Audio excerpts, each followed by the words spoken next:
In this lesson, we're going to get all of the residential floor elevations set from the bottom of the footing all the way up to the roof. But before we start that, I want to make sure that you have watched the video on understanding residential elevations. It's a lecture by me that explains a lot of information that you need to know about residential elevations. If you do not have the link to this video, if you're not watching this Google presentation, then you can just search under Larry Singleton channel in YouTube under Mr. Singleton Design at gmail.com for the for this video, because it's really worthwhile to watch before you start into the tutorial here. Having said that, let's move on. Your first thing to do in Revit is to navigate to, let's say, the north elevation and zoom in on those values.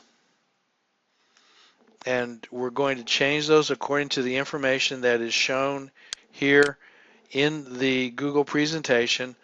Also the same values that were described in the video lecture.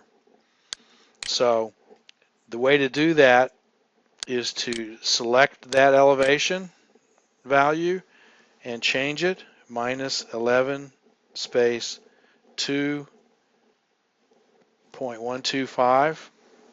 Hit enter and work your way up through all of these values, following the ones that are given to you in the presentation here. So I'm going to pause the video while I get that done and while you do the same thing. So if you've done the bottom half, your elevations will look like this. Before we go to the top half of the elevation, I want to show you a little trick here. See how these two overlap and they're hard to read? If you'll select this basement elevation, you'll see a little squiggly that comes up right here. If you'll click that, there's some joints. If you hover right here, you can grab that one and drag this up to a height where it's easy to read. And you can do the same thing here to watch it again on the first floor.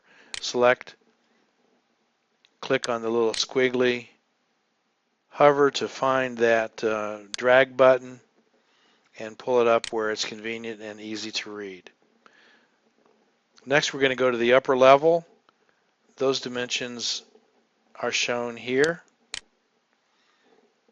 and we will you need to get those things changed on your plan, and I'll come back and while I'm doing the same thing on mine, I'll be back in just a second. Did you figure out how to add an attic elevation? If you did, that's great. If not, what you need to do is go on your architecture ribbon to the datum tab and select this add level tool. I'll show you that. Architecture, add level.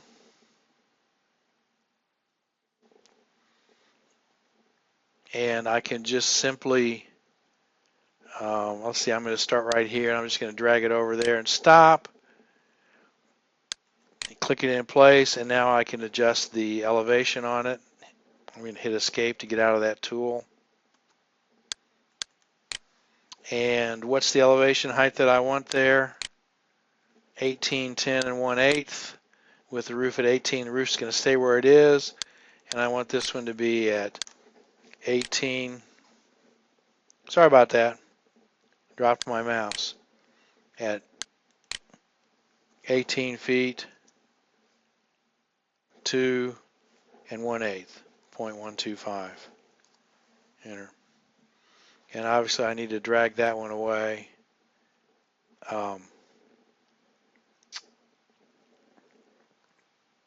And get it separated from that roof level so we can see them both. And I did that wrong, didn't I? It's supposed to be 18, 10 and 1/8. I'm only human. I'll change that real quick and we'll be right back. Okay, so now you've got that done. You need to be sure and save this template